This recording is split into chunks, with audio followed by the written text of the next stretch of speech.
Bienvenue à cette toute nouvelle saison, la première de la saison pour votre information.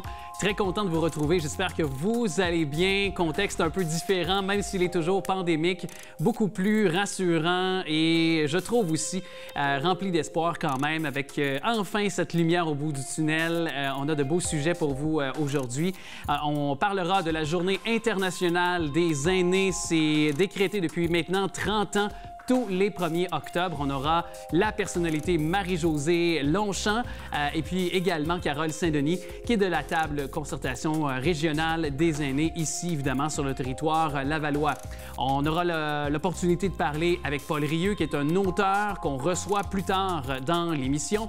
Également, Valérie Deslandes, qui est hypnothérapeute, viendra nous parler de sa profession. Un témoignage très inspirant et touchant de la part d'une jeune entrepreneur qui a été victime de violences conjugales. Et aussi, Isabelle Dominique-Cros vient nous parler évidemment de remise en forme avec la rentrée actuelle. Je vous souhaite une très belle émission.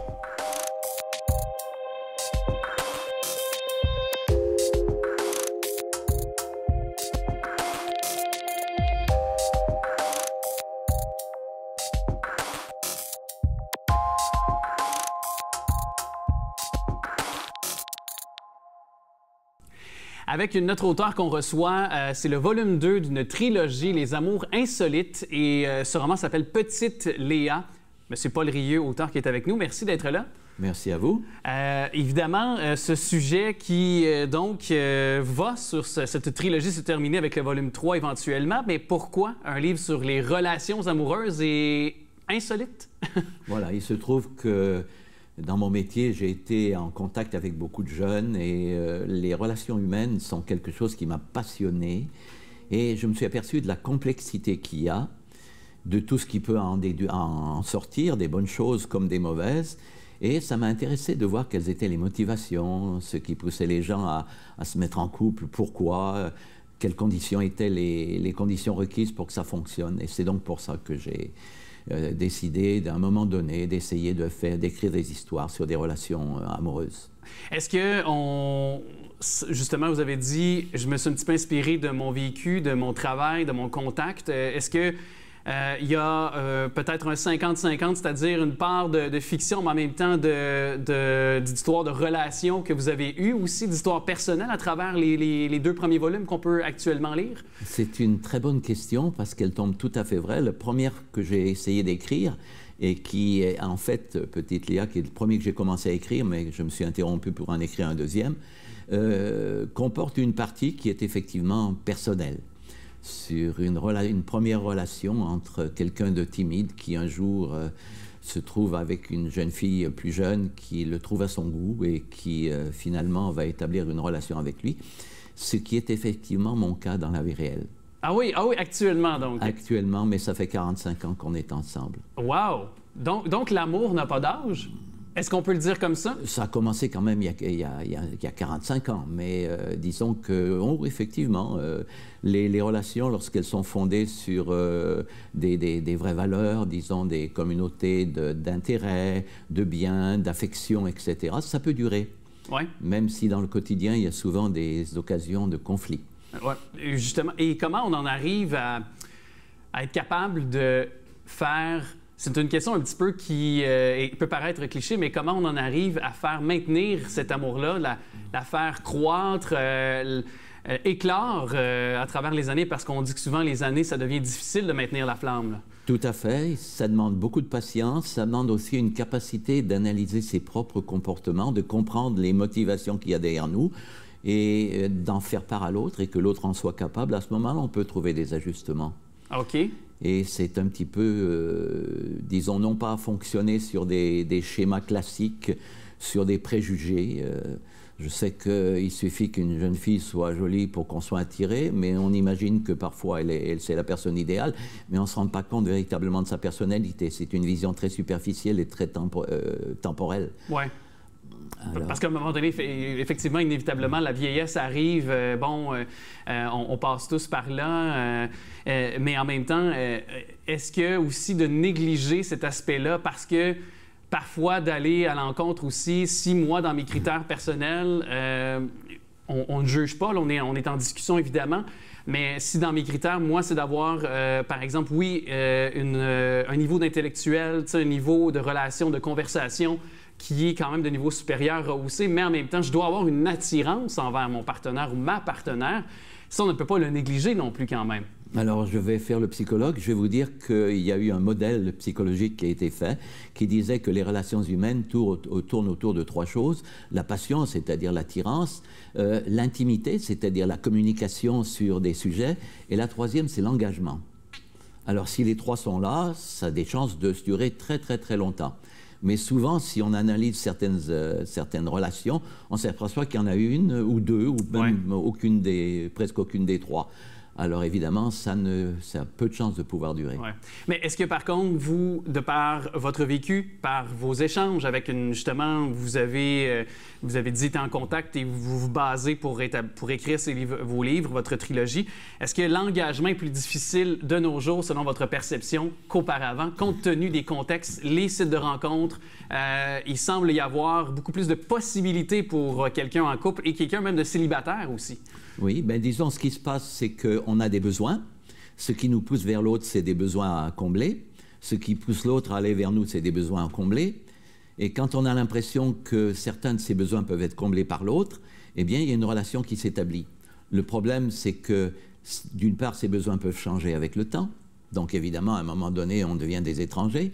Également, lorsqu'on a des relations avec quelqu'un, on a l'âge qui joue. Ouais. Et l'âge aussi, ça amène d'autres aspirations. Si on a trouvé très attirant quelqu'un qui avait un certain prestige, quand tout d'un coup il perd ce prestige, eh bien, finalement, la motivation qu'on avait n'est plus là. Mm-hmm. Le côté, ce qui nous avait séduit peut-être au départ. Mais et comment, quand on a, vous dites, vous avez un écart d'âge avec votre donc conjointe, si j'ai bien compris. Je me permets la question un peu plus personnelle, mais comment ça se maintient dans le temps de relation quand on a un grand écart d'âge avec son partenaire ou sa partenaire? Bien, c'est un petit peu l'un des sujets de mes livres, c'est de vouloir remettre en question un certain nombre de préjugés. L'un des préjugés est effectivement la différence d'âge. Oui. Mais si, évidemment, c'est fondé sur la différence d'âge, et dire, ah ben, moi je suis une toute jeune, j'ai 15 ans, 16 ans, ou 17 ans, ou 18 ans, et puis je suis attiré par les personnes plus vieilles, et puis je vais trouver quelqu'un qui va me mener dans la vie, qui va me faire découvrir la vie, c'est très bien. Si l'autre te dit, ah ben, je suis un peu vieillissant, mais il y a une jeune fille qui s'intéresse à moi, c'est formidable, je vais être attiré. Mais pour avoir qu'une relation dure, il faut aller beaucoup plus loin que ça. Il faut découvrir qu'au-delà de cette simple attirance, de ce point qui a été le point de départ, il y a beaucoup d'autres choses qu'il faut développer. Est-ce qu'on va avoir des habitudes semblables? Est-ce qu'on va avoir des valeurs semblables? Est-ce qu'on va avoir des formes de comportement semblables qui ne sont pas des formes de comportement qui s'excluent? Si un est extrêmement propre, extrêmement hygiénique et que l'autre, au contraire, a tendance à être négligent, ça peut être une source. Oui, c'est sûr. Mais il faut avoir, par contre, cette ouverture. Il faut être une personne... Il faut avoir cette ouverture aussi à la base, je crois. Avant tout ce que vous avez énoncé, là. Oui, bien sûr, il faut apprendre à se connaître. Pour ça, si on ne se connaît pas bien, ou si on croit se connaître mais qu'on ne l'est pas très bien, c'est une bonne chose peut-être de demander aux autres qu'est-ce que tu penses de moi, qu'est-ce que je suis en face de toi. Ils vont probablement nous donner une image beaucoup plus réaliste de ce qu'on est que ce qu'on croit être soi-même. Il reste moins d'1 minute, mais je veux quand même vous mentionner, évidemment que les gens ils peuvent se procurer le livre un peu partout, le volume 2. Le volume 3 s'en vient quand pour vous, pour compléter la trilogie? Disons que c'est presque une quadrilogie, parce qu'il va y en avoir un autre après. Mais disons que les trois sont des histoires séparées, mais qui traitent toujours évidemment de relations humaines et de relations amoureuses. Le 3e, je vais probablement le proposer à mon éditeur dans le mois qui vient, et qui rappellera peut-être certains souvenirs d'enfance qu'on retrouve dans un de mes volumes de mémoire, et dans lequel aussi il y aura disons des éléments autobiographiques. Ouais, OK. Voilà. Très intéressant. On saura y revenir, puis vous serez le bienvenu. M. Paul Rieu, merci beaucoup d'avoir été avec nous. Ben, merci beaucoup de votre invitation. J'en suis très heureux. Je vous en remercie beaucoup.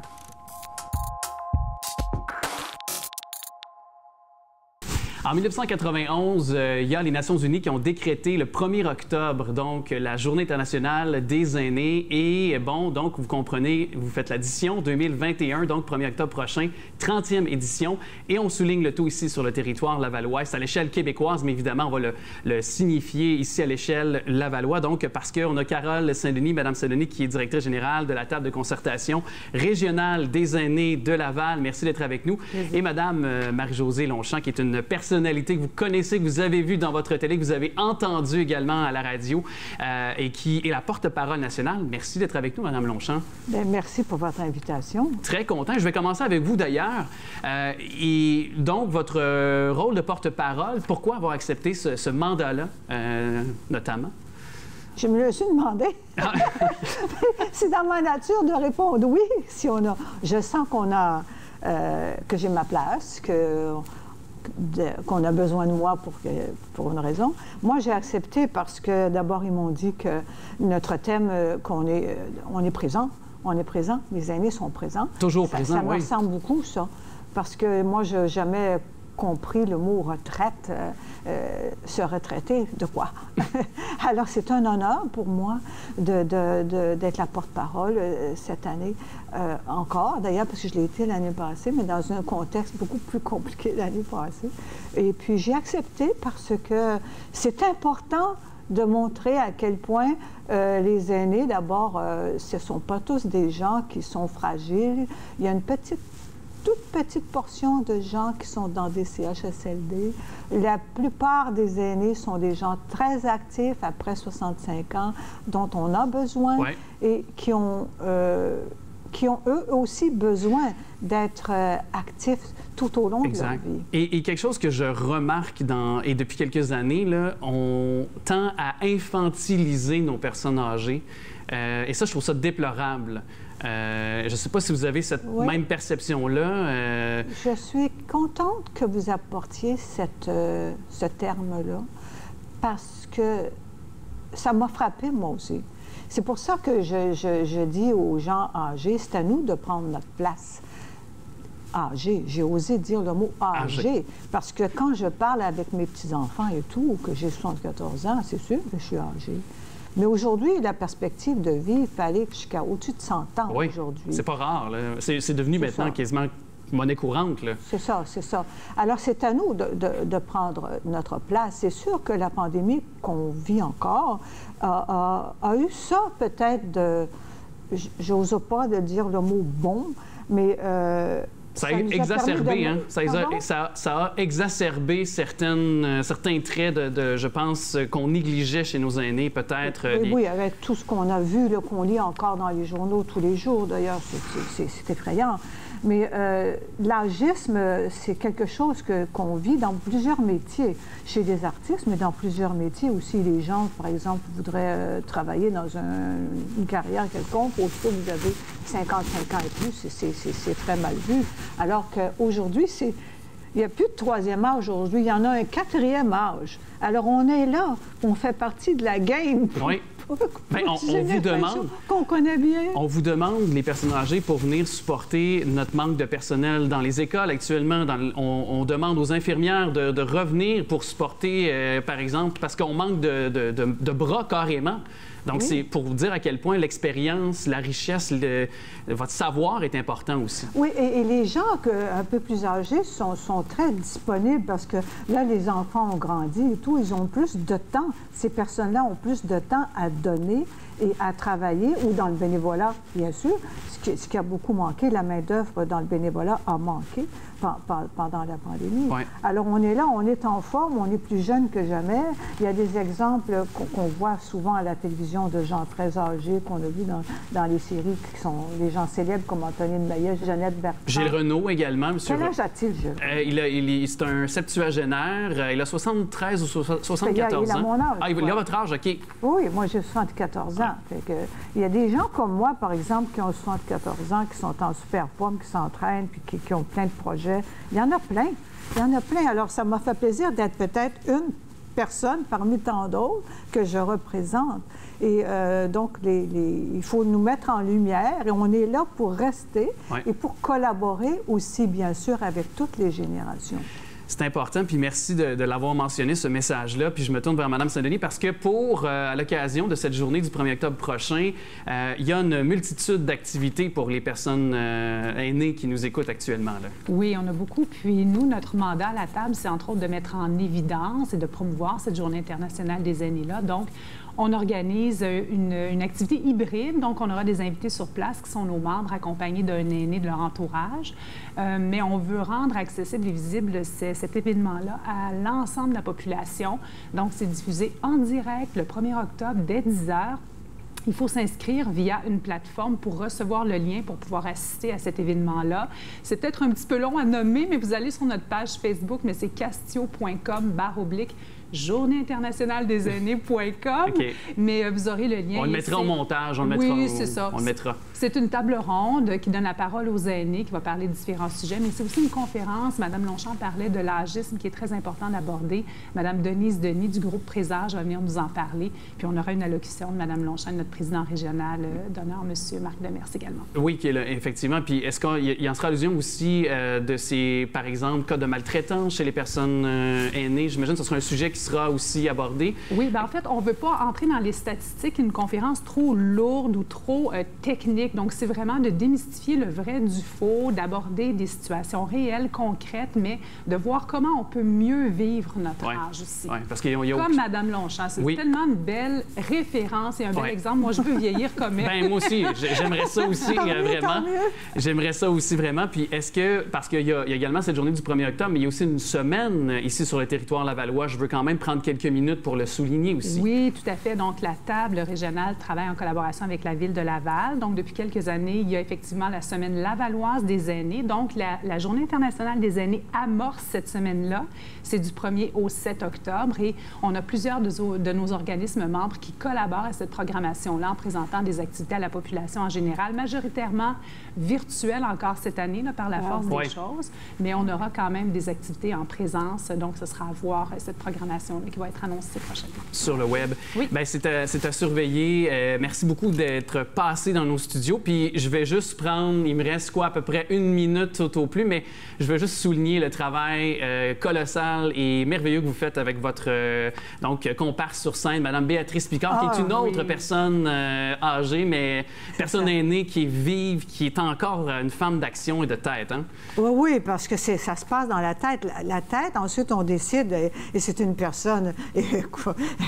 Oui, c'est incroyable. Alors, on est sur scène avec Béatrice et Marie-Josée Amaudy, qu'on a créé pendant le confinement à 80 %. Je suis devenue proche aidante pour avoir accès à aller chez elle. Alors, c'est vraiment extraordinaire qu'on va sûrement présenter le spectacle dans le Nord, à Laval, bientôt. Mais à court terme, là, on est le 2 octobre, pas trop loin de Laval. Nous sommes au Marché des Arts de Sorel. OK, très bien. C'est juste une belle balade quand on est jeune. Effectivement. C'est pas loin. Une belle balade automnale pour aller vous voir avec la poésie de la chanson. C'est à retenir. Merci beaucoup d'avoir été avec nous, à vous deux. Merci. Merci.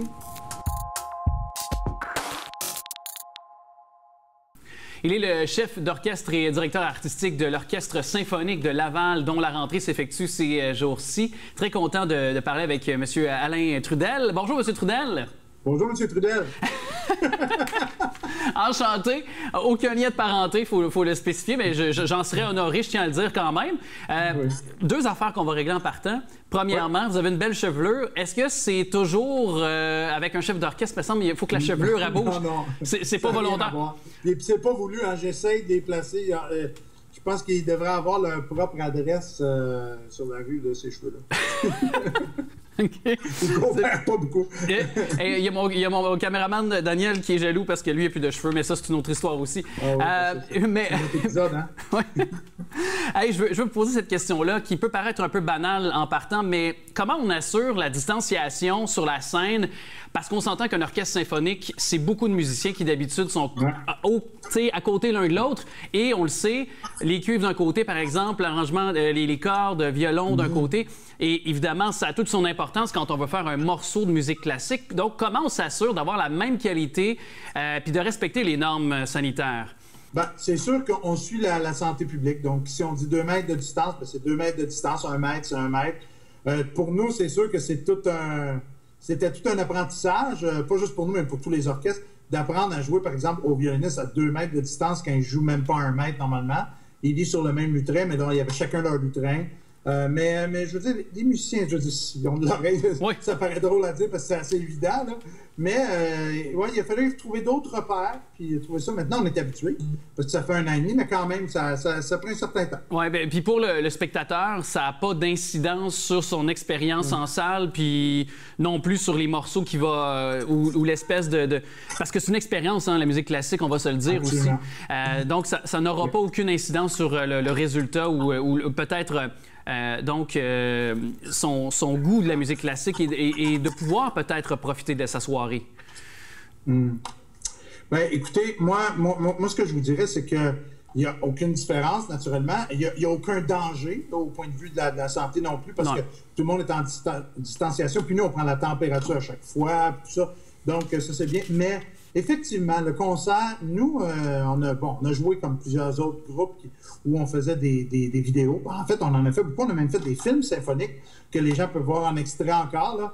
D'ailleurs, on a toute une série de petits profils de la Ville de Laval avec l'Orchestre de Laval ensemble qui ont commencé à sortir sur le site de la Ville de Laval, puis sur notre site aussi à l'OSL. Mais ça, c'est bien. Ça fait qu'il y a un certain partage. Mais ce qui est vraiment un concert, moi, ce que j'appelle le concert où ça se passe, c'est pas sur scène, c'est l'endroit qui est entre la scène puis la salle où les gens sont assis, où ils participent. Parce qu'eux, ils participent, hein, même si quelqu'un est assis comme qui fait juste prendre la musique et qui la reçoit, c'est une participation. Oui. Parce que nous, on sent son énergie. Oui. Fait que notre énergie, leur énergie ensemble, il y a un genre d'osmose qui se crée entre nous, puis c'est ça le concert. Fait que c'est sûr que de faire des enregistrements, c'est très, très bien. Mais un concert, on avait hâte de revenir, là, puis on a hâte de commencer notre série. Ben, parlons-en, parce que Baroque en fête, on débute dès le 6 octobre à la salle André-Mathieu. À quoi doit-on s'attendre de ce spectacle-là? Ben, écoutez, ce qu'on voulait faire, naturellement, c'est une fête. On se retrouve. Oui. Aussi, on voulait faire de la musique que les gens connaissent bien. Hein, les water music, fireworks, les feux d'artifice de Handel, c'est quelque chose que les gens connaissent, même si... souvent, on ne connaît pas le nom. Puis ça, c'est quelque chose en musique classique. En effet, on ne se souvient pas du nom du compositeur, mais on se souvient de...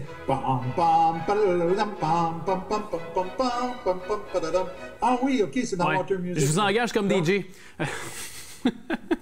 C'est ça, vous l'avez trouvé. Oui. Mais en tout cas, on voulait avoir des pièces de circonstances pour célébrer nos retrouvailles, si on peut dire, avec un artiste invité, naturellement, de trempe internationale, mais qui vient d'ici, Luc Beauséjour, un très grand claveciniste, organiste, parce que, tu sais, on parle de musique baroque, donc clavecin, l'orgue, ça va bien avec ça. Et il va jouer un concerto, mais il reste avec nous autres pour tout le concert, puis il joue dans les autres pièces aussi. Donc, les gens peuvent réentendre leur orchestre en personne. Nous, on a hâte de voir les gens, puis ça va donner une énergie vraiment particulière. Là, ça sera vos 15 ans, les 15 ans d'Alain à la Maison Symphonique, le 2 novembre à 19h30. Mais là, quand t'es le boss, puis qu'on te fête toi, est-ce qu'on sait quelques affaires pareilles ou le party est-tu gâché? Vous savez quelques virgules ou vous savez rien? Non, c'est pas ce genre de fête-là. Là. Ah. Non, mais en fait, pour mon 10e anniversaire, ben on rit, là, mais pour le 10e anniversaire, il m'avait fait quelque chose comme ça. Il avait même roulé un gâteau sur la scène, toute l'affaire. Je trouvais ça bien, j'étais ému, c'était super, mais moi, ce que je veux mettre de l'avant, puis pour le 10e, c'était super, j'étais content, puis j'avais même joué une pièce, un nouveau concerto écrit pour moi avec l'orchestre. Mais ce que je veux pour le 15e, c'est mettre de l'avant comment notre orchestre est fantastique. Puis, une des choses que notre public nous demande très souvent, il aime beaucoup venir à Laval, naturellement, mais il aimerait savoir comment l'orchestre sonne à la Maison Symphonique. Ouais. Hein, c'est comme une mesure, hein, pour se comparer un peu aussi. Fait que là, tout le monde est excité dans l'orchestre. C'est sûr. Mais c'est ça. Donc, ça fait plaisir à notre public.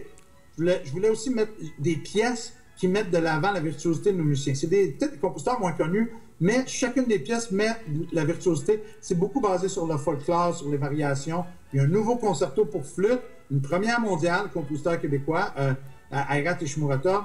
Et c'est joué par le flûte solo de l'Orchestre Philharmonique de New York, qui est un Québécois, Robert Langevin, et qui revient pour la première fois jouer un concerto dans la région montréalaise et de Laval. Il nous reste moins d'une minute. Je vais quand même me permettre de mentionner J'aime l'hiver le 15 décembre prochain à la salle André-Mathieu. Oui, hein? Oui, mais peut-être moins en février. Est-ce qu'en février, soyez très honnête, vous aimez encore l'hiver fin mars? Moi, oui, j'adore l'hiver. j'ai jamais froid. Mon système est fait comme ça, ben jamais froid. On s'entend, moins 30 avec l'humidité, c'est différent, là. Mais je suis très confortable quand il fait froid, donc je suis toujours de bonne humeur.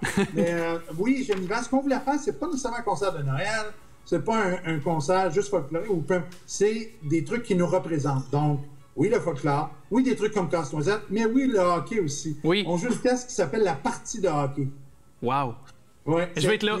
En fait, la pièce s'appelle Le chandail de hockey de Roch Carrier. Ouais. Et puis, il va être là pour le raconter. On va avoir des images, puis on va même avoir une petite... J'ai dit partie de hockey, c'est un petit lapsus parce qu'on a même une petite mini partie de hockey qui se passe à l'avant-scène à un certain moment. C'est toute l'histoire du chandail de hockey des Canadiens et des Maple Leafs de Toronto. Puis en tout cas, c'est vraiment intéressant. Avec le fameux catalogue Eaton de l'époque, je me rappelle, j'ai grandi avec le dessin animé puis le livre d'ailleurs que j'ai fait. Exact. Mais les dessins vont être là, les mêmes dessins, puis l'auteur est là qui raconte l'histoire. Wow, wow. Puis M. Carrier, que j'ai déjà parlé en entrevue, qui est tout à fait sublime. C'est un être humain exceptionnel. Merci à Alain Trudel de nous avoir parlé. Merci à vous.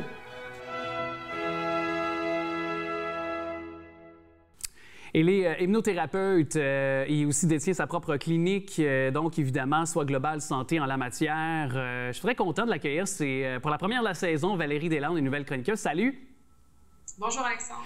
Merci d'être là avec nous autres. Peut-être avant d'aller plus loin, nous expliquer ce que c'est l'hypnose, parce que c'est pas nécessairement ce qu'on voit dans un spectacle avec on a tous en tête peut-être quelqu'un qui peut faire ça dans une salle de spectacle, mais c'est vraiment plus concret que ça. Il y a une démarche aussi derrière tout ça, des études aussi concrètes qu'on peut faire pour être un hypnothérapeute, là. Ben oui, absolument. L'hypnose thérapeutique, en fait, c'est complètement différent du divertissement qu'on a l'habitude de voir à la télé. L'objectif, c'est de faire un cheminement personnel, comme dans d'autres formes de psychologie. L'hypnose a la qualité d'être reconnue comme une thérapie plus brève.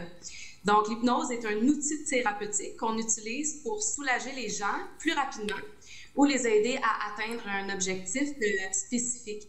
Alors, il peut suffire d'une hypnose ou quelques rencontres pour pouvoir soulager quelque chose de désagréable que quelqu'un vit. Quel type de choses, par exemple, que vous pouvez soulager pour les gens qui écoutent? Ce qui est très populaire actuellement, il y a l'anxiété, l'insomnie, les symptômes de dépression, le mal-être.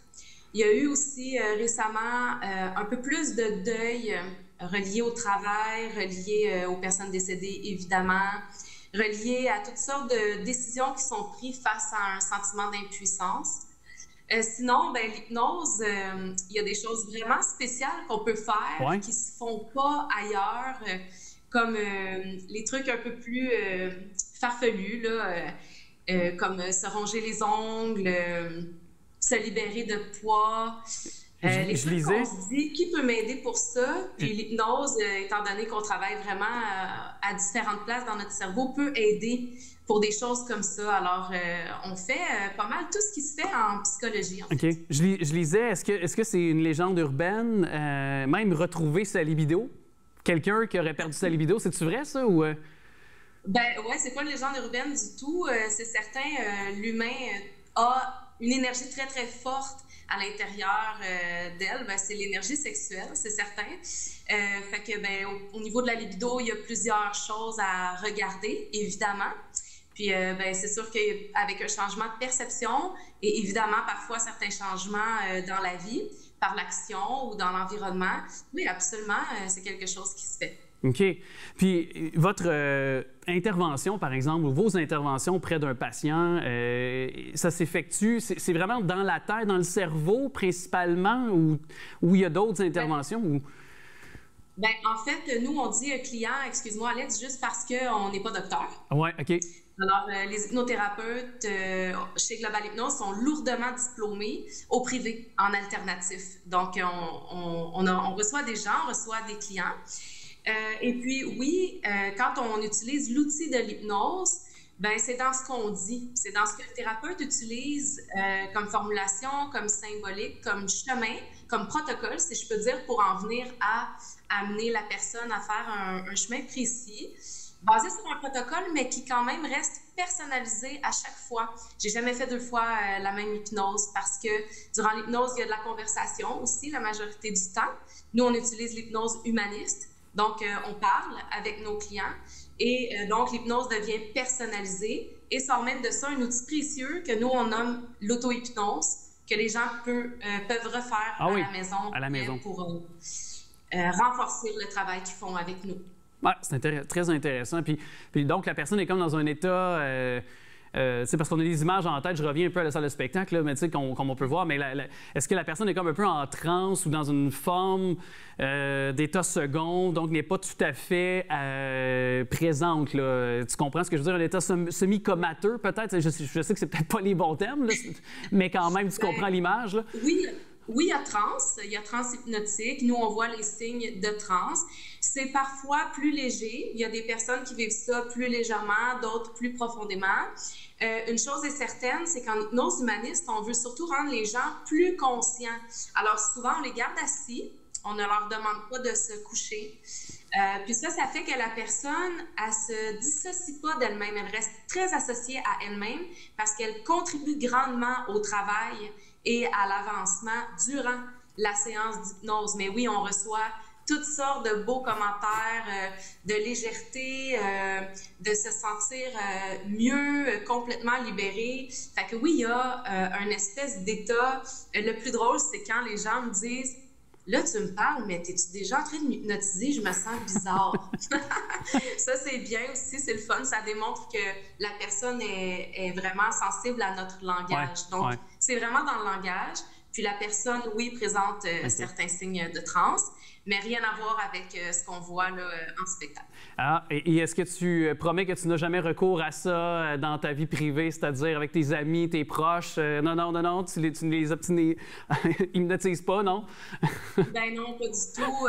Ça prend consentement, ça prend un cadre. Il y a beaucoup de gens qui me demandent ça, mais vous savez, quand je ne suis pas dans mon bureau en train d'aider un humain, je prends une pause aussi parfois. Je ne m'amuse pas à faire ça à n'importe qui comme ça. Je ne suis pas présentement. Dans notre métier, c'est essentiel. OK. Fait que je ne suis pas présentement, là, tu n'essaies pas de m'hypnotiser, non, c'est bon, OK. Ben non, pas du tout. Tu es en sécurité. C'est bon. Merci. Mais c'est important de dire qu'il y a un centre de référence en hypnose thérapeutique. Ça, pour les gens qui sont de ta profession, c'est quoi? C'est un lieu sécurisant pour les gens qui voudraient avoir recours à l'hypnose, c'est ça? Bien, la sécurité, oui, c'est une des valeurs de l'entreprise. Déjà, pour les clients, on reçoit plus de 750 nouvelles personnes par année chez Global Hypnose. Donc ça, c'est beaucoup d'expérience. OK? C'est certain que quand on rentre dans une place comme ça où c'est vraiment des spécialistes de leur sujet par rapport à l'hypnose, parce que c'est très, très large, l'hypnose thérapeutique.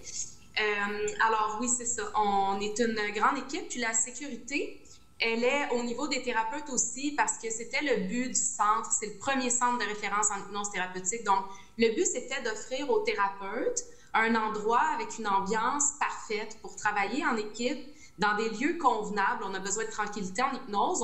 On s'installe pas n'importe où, là. Et puis, ben, pour le client, oui, parce que, bon, on a l'éthique, on respecte le rythme de chacun, on est neutre, hein, évidemment. Ne travaille pas qui veut chez Global Hypnose non plus. C'est ce que je trouve sécuritaire pour le public. J'ai choisi des gens lourdement diplômés, en formation continue, qui ont eux-mêmes un vécu. Et ça, c'est selon moi un point important. Je crois que quand on se spécialise dans quelque chose, on doit savoir de quoi on parle.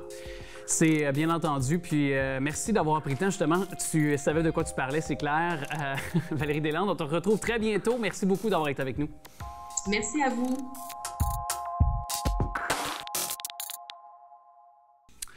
C'est une jeune entrepreneure qui a le vent dans les voiles avec son entreprise, donc le groupe Stéphanie B. Elle en est la présidente et fondatrice. Très contente d'accueillir Stéphanie Boulay. Salut! Bonjour, ça va bien? Ça va très bien, toi? Oui, merci. moi, ce qu'on peut constater avec, oui, ton entreprise qui va très bien, mais c'est derrière ça, souvent, il y a des histoires pour exprimer un peu les valeurs d'une entreprise, le choix également d'aller par exemple, dans une direction X dans le domaine des affaires. Et pour toi, ça remonte d'ailleurs à quelque chose qui est arrivé de pas banal dans ta vie, un événement malheureux. Tu as été victime de violences conjugales et j'aimerais que tu nous en parles tout d'abord parce que c'est, je pense, un message qui peut être porteur parce comme tu le vois, puis comme tout le monde le sait, ces jours-ci, il y a beaucoup de cas de violences conjugales qui sont mentionnés dans l'actualité. Alors, si tu peux me parler tout d'abord de ton histoire. Bien, comme tu viens de si bien le mentionner, on entend énormément à travers les plateformes de médias, autant Internet que télévision, sur la violence conjugale. Moi, comme vous me demandez mon histoire, en fait, ça me fait plaisir de la partager parce que je trouve qu'on entend vraiment beaucoup sur les plateformes, mais on n'entend pas le positif de tout ça. Donc, moi, j'en suis sortie vraiment grandie. J'ai eu une relation passée sans nommer de nom, donc je vais garder ça dans l'anonymat. Et j'ai eu ça pendant plusieurs années, des gens autour de moi, de près ou de loin. Puis mon ancienne relation, elle était très toxique de toutes les formes qu'on peut voir.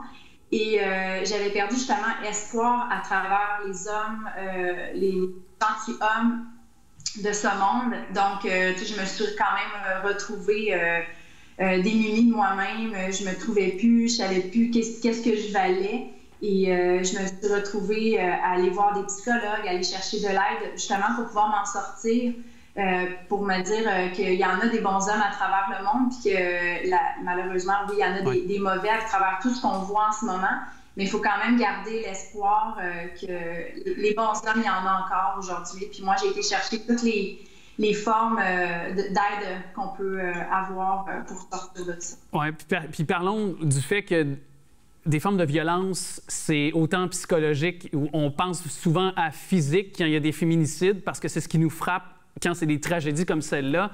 Mais souvent, ce qui mène à ces tragédies, c'est la violence psychologique. Souvent, ça commence par ça. Ça commence par ça, en fait, que moi, j'ai pu revoir. Moi, je l'ai vécu de cette façon-là. Je ne sais pas s'il y en a qui vivent physiquement dès la première étape, mais ça m'étonnerait vraiment. Souvent, les gens vont aller vers les mots. Après ça, ça va rentrer dans le mental énormément. Moi, je me suis fait énormément rabaisser. Je me suis fait dire que, justement, je suis une poule pas de tête, je ne vais pas aller loin dans la vie, je vaux mieux, je vaux rien. C'est vraiment, à un moment donné, ça devient difficile à force de se faire dire ça parce que tu te reposes en question. Tu te dis, OK, est-ce que je suis vraiment comme ça? Puis, à cette époque-là, je suis allée voir ma mère chez elle, puis je me suis dit, est-ce que je suis vraiment comme ça? Est-ce que je suis vraiment pas fine, je suis conne, je suis laide, je suis trop ci, je suis trop ça? Parce qu'à force de se le faire dire, ça rentre vraiment dans la tête. Puis elle me regardait, elle dit, ben voyons, non, comment? Il y a quelque chose qui va pas, là, c'est normal, c'est des choses qu'on vient se faire dire et tout ça. Puis suite à ça, c'est là que j'ai décidé justement de faire la première démarche et d'aller voir un psychologue parce que la personne, elle était tellement rentrée dans ma tête psychologiquement que je me disais, il faut que j'aille voir quelqu'un de professionnel parce qu'alentour de toi, ils vont toujours dire, bien, cette personne-là n'est pas bien ou cette personne-là, elle est bien parce que toi, tu vas te faire abercer en arrière par rapport à ses entourages à cette personne-là. Ouais. Et à un moment donné, il faut vraiment qu'on se remette en question. Puis oui, effectivement, c'est comme ça que ça a commencé. Puis moi, c'est mon histoire, ça a commencé avec le psychologique, malheureusement. Oui. Et tu dis que tu es allé voir ta mère, tu es allé... donc, tu as eu quand même, si je comprends bien, un entourage quand même qui était là pour toi, pour te supporter. C'est pas toujours le cas, malheureusement, de toutes les femmes ou de peu importe la situation quand on parle de violence conjugale. Donc, on lance ce message de ne pas hésiter aux gens d'aller frapper à des portes parce que, ça, évidemment, je pense que par là, tu es le cas concret. C'est toi qui s'est mise en action pour que ça change aussi d'un contexte, de te sortir de cette situation-là. Tu as eu de l'aide, mais il a fallu aussi que tu fasses ce premier pas également, qui est souvent le plus difficile à faire, hein? C'est pas facile parce que veux pas, on est quand même des gens, peu importe la nationalité, la couleur de peau, l'homme, le sexe et tout ça, on est des gens qui sont très influençables. Dans n'importe quelle sphère de notre vie, on est très influençables facilement.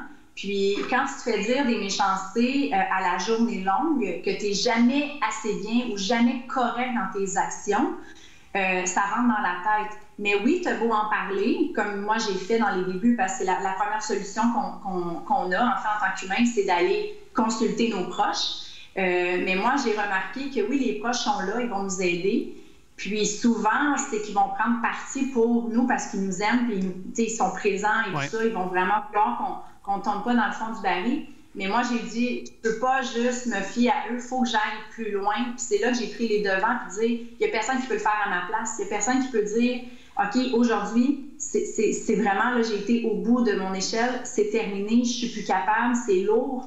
Fait que oui, j'ai été par moi-même parce que même si j'ai des proches extraordinaires alentour de moi qui m'ont aidé, mes amis, ma famille, j'ai vraiment été par moi-même parce que j'ai dit, aujourd'hui, ça suffit, j'ai le droit de prendre les rênes de ma vie, Exactement. les rênes de mon chemin. Donc, oui. C'est vraiment bien dit. Puis, évidemment, il faut croire aussi nos victimes. Ça, le système judiciaire également, ça, c'est peut-être un autre dossier qui serait plus long à élaborer, mais il faut, rappelons-le, continuer de faire beaucoup aussi de messages en ce sens. Il y a, bon, je le disais, ton entreprise, le groupe Stéphanie B, et tu fais entre autres des produits de beauté et pour les femmes, mais pour les hommes.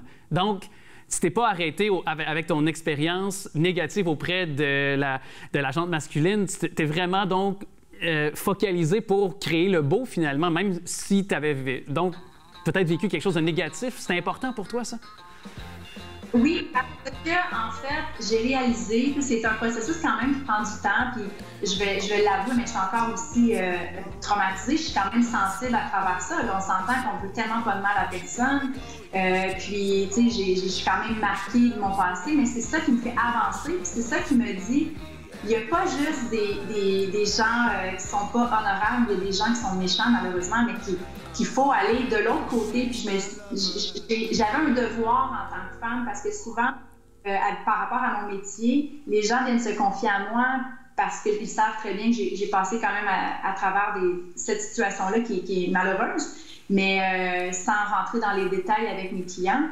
Mais souvent, ils viennent se confier à moi. Puis moi, j'ai décidé de dire, OK, il y en a des mauvais, mais il y en a des très, très bons. Puis j'en ai beaucoup alentour de moi, tu sais. Puis je te regarde toi en ce moment, tu as l'air d'une bonne personne. Ben, merci. Donc, on a tous des défauts, on a tous des qualités, mais il y en a encore des très, très bons gentilshommes. Puis justement, j'ai mon entourage, j'ai mes amis, les amis à mon conjoint. Maintenant, ça fait 10 ans que je suis avec lui. Wow. Puis justement, il me fait la preuve que c'est un gentleman dans soi. Puis il faut faire confiance parce qu'un panier, les boules sont pas toutes pareilles dans le même panier. Hein. Donc, il faut bien les choisir qui veut être dans notre entourage. Mais j'ai décidé de lancer ça, puis ça m'a pas fait peur, non. Stéphanie B, merci beaucoup de nous avoir parlé. Ça a été vraiment très inspirant. Puis vraiment, ça a été très nourrissant pour moi en tant qu'être humain. Merci d'avoir eu cette ouverture avec nous. Bien, merci beaucoup. Merci de l'invitation. Puis restez sur le bon chemin de les gentilshommes.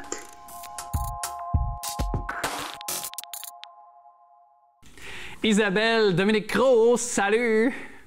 Comment ça va? Come on down! Ça va bien, toi?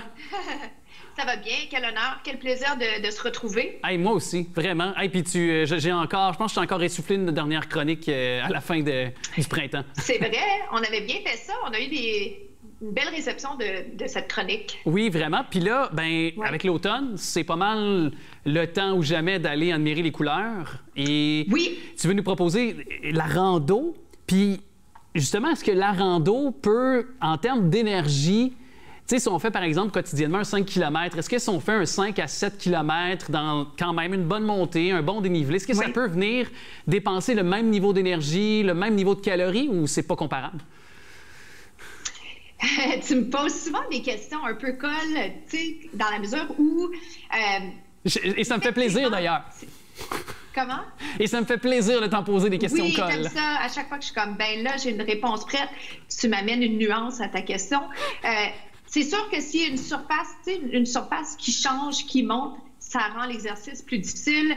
Moi, je prends souvent l'exemple de mes étudiants quand je les amène en randonnée vers le Mont-Royal, ici à Montréal. Si on est en conversation en plus, bien, c'est prenant. Même si c'est pas si...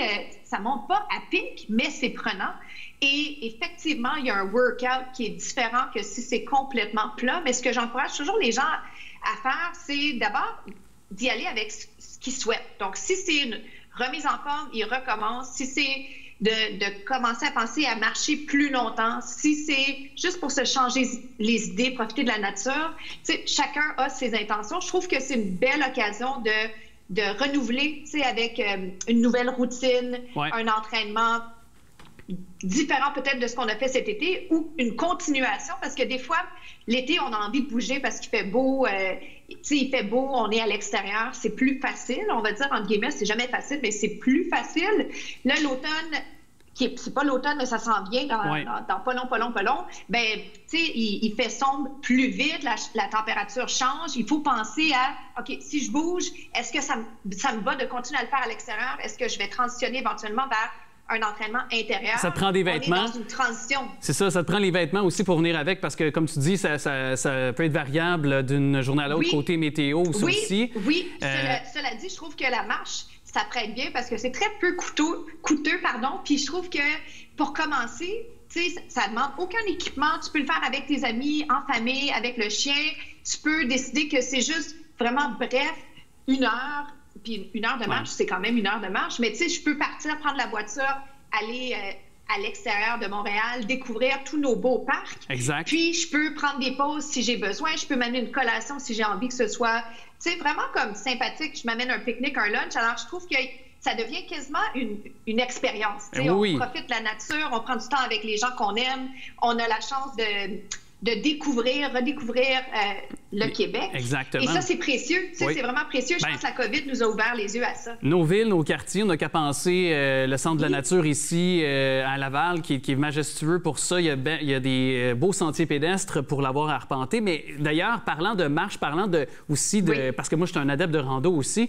Puis, est-ce que tu nous suggères véritablement des souliers? Parce que tu le sais que pour chaque type d'activité, il y a le type de souliers qui vient avec. Donc, la course, évidemment.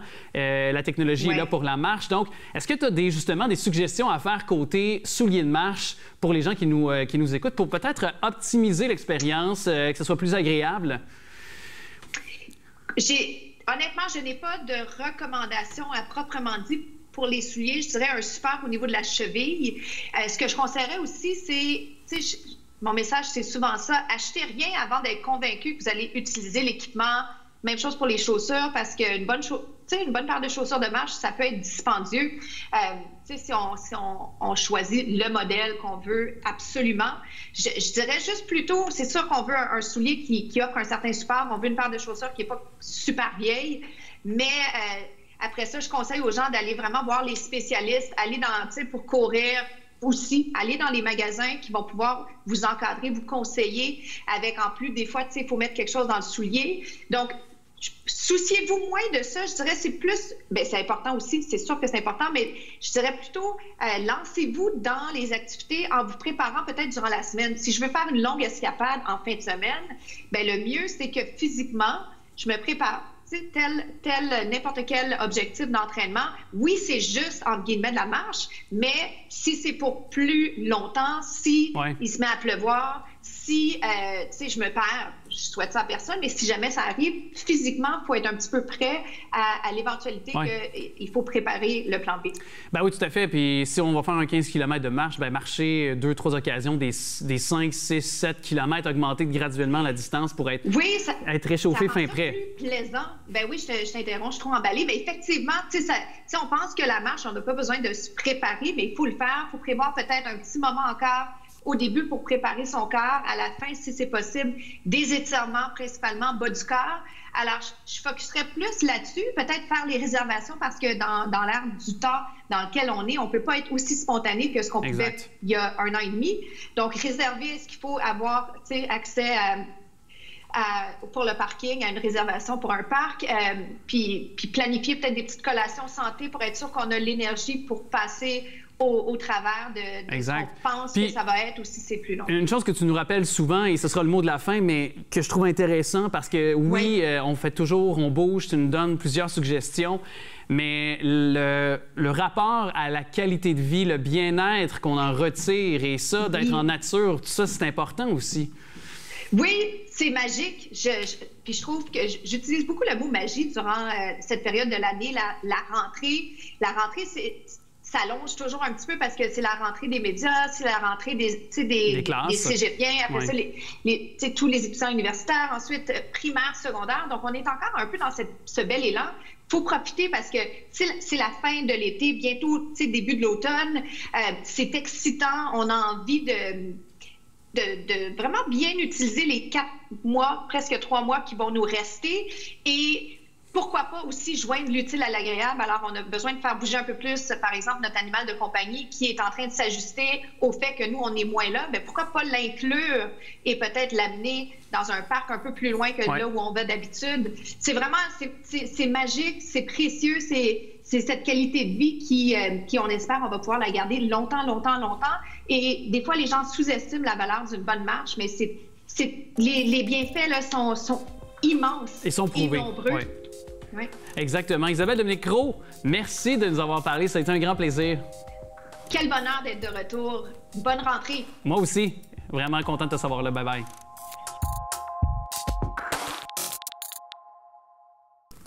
Je suis pas mal content parce que, évidemment, avec la saison automnale, arrive beaucoup de projets, beaucoup aussi de défis, puis on est bien équipé. Déjà à la tête ici de TV Laval avec le directeur général qui est là pour nous en parler. Salut, Eduardo Dacosta. Salut. Content de te retrouver. Bien, merci. Merci à toi encore de venir te pratiquer à la télévision. Ben non. Je sais que ta carrière va vraiment très bien. On est vraiment très fiers de toi.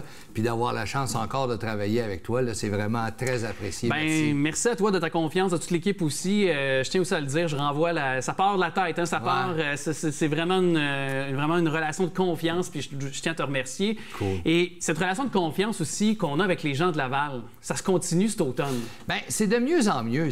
On a travaillé vraiment très fort, la télévision communautaire. On a réussi à se placer où on voulait être. Oui, ça va se continuer encore avec toutes les nouvelles émissions qui s'en vont. Et la plus grande confiance qu'on a eue les derniers 14-15 mois avec l'histoire de la COVID, on a vraiment vu un nombre vraiment impressionnant de gens qui se sont branchés à notre télévision. Comment on a pesé, calculé ça?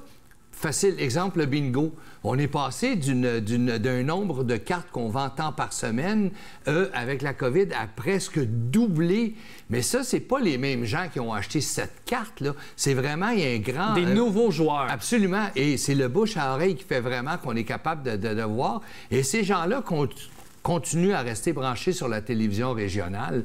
Fait que oui, on se place de mieux en mieux et à tous les jours que ça va de mieux en mieux. Puis, je tiens juste à dire aussi aux gens, parce que un bingo, pour nous, c'est une façon nette pour survivre puis continuer d'offrir des services. Absolument. Parce qu'on le sait que de plus en plus, que ce soit Vidéotron, que ce soit partout ce qu'on recevait de l'argent, tous ces montants-là diminuent d'année en année. Et la seule survie vraiment d'une télévision communautaire passe à travers un jeu qui plaît à tout le monde et qui nous permet... Tu vois, cette année encore, on a été capable d'upgrader toutes nos caméras, de tout changer nos équipements, mais c'est grâce à tous ces joueurs-là et la communauté lavalloise qui participent dans sa télévision. Oui. Puis on est une voix pour la communauté lavalloise, rappelons-le. Il en reste plus. Ouais. Par exemple, on sait qu'on s'en va en élection. On a décidé, puis on s'en est parlé, on a décidé ben, je vais te laisser le dire. Oui, bien, c'est ça. Bien, en fait, on a comme projet d'accueillir tous ceux qui sont candidats ou candidates à la mairie. Absolument. De leur donner une entrevue ici pour votre information. Donc déjà là, je pense que c'est une façon concrète pour les citoyens et citoyennes de savoir pour qui voter, faire leur choix pour la campagne électorale municipale. Et ceux qui vont se présenter à la mairie, on va leur donner la possibilité de venir discuter avec toi. Ouais. Par contre, on veut aussi proposer à ceux qui se présentent, exemple, à Seine-Dorothée, ils sont 5, mais on va leur donner chacun 8 à 10 minutes de temps d'antenne qui viennent se présenter au public, qui viennent ici nous dire qu'est-ce qu'ils peuvent faire pour nous autres. Et ça, on va diffuser ça régulièrement à la télévision, dans le babillard le matin, un petit peu de vox pop un peu partout. Mais il n'y aura pas d'animation. On veut vraiment qu'ils viennent se présenter à la population. Au niveau des maires, on va les laisser, on va les inviter, s'ils veulent, bien entendu, puis ils vont venir jaser avec toi. Leur mandat, on veut savoir où est-ce qu'on s'en va avec nos nouveaux ou les élus qui sont déjà là. Oui, parce que je pense qu'on s'en rend compte, les gens ont eu le temps aussi beaucoup durant la pandémie de reconnecter avec leur ville, leur quartier. On a passé beaucoup de temps chez nous.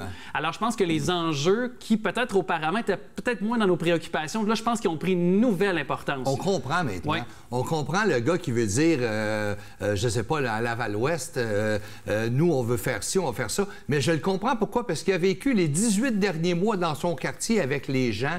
Donc, ça prend complètement une autre couleur, ces élections-là, et elles sont importantes. Nous, on fait pas de politique. Non, exact. C'est clair, il faut le dire, là.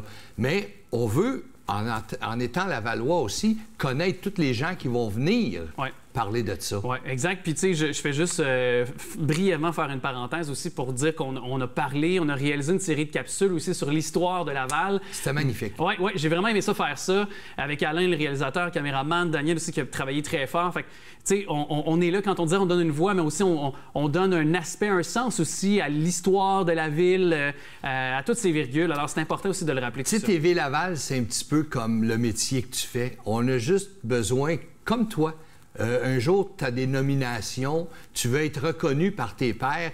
Nous, on veut vraiment être reconnus à notre juste valeur. On a tout fait jusqu'à présent pour l'être, mais là, on va monter vraiment une nouvelle marche. Et d'ailleurs, si on prend les 2 dernières minutes qui nous restent, l'avenir de TV Laval, on parlait de bingo, c'est une bonne façon de nous supporter, mais bon, évidemment, la réalité étant que maintenant, il y a la numérisation des médias, il y a beaucoup de choses qui se passent en ligne, on est à la fine pointe, les gens, si vous étiez ici, ils peuvent le constater, les caméras sont neuves, tout ça, on n'a rien à envier aux grands réseaux. Moi, je le dis, j'ai travaillé dans les grands réseaux, puis je peux vous faire la comparaison, puis je le dis avec cœur, mais il y a quand même ce défi-là de continuer de prospérer. Et quelles sont les étapes pour TV Laval pour continuer de grandir? En fait, on a déjà nos émissions qui sont là, mais ce qu'on voudrait, on a beaucoup réussi à travers le temps avec des projets citoyens. T'es à la maison, t'as envie de nous proposer quelque chose, t'as envie d'avoir ton émission qui s'en vient là, fais juste nous appeler, fais juste nous dire où tu veux t'en aller. On va t'assister, on va pouvoir le faire.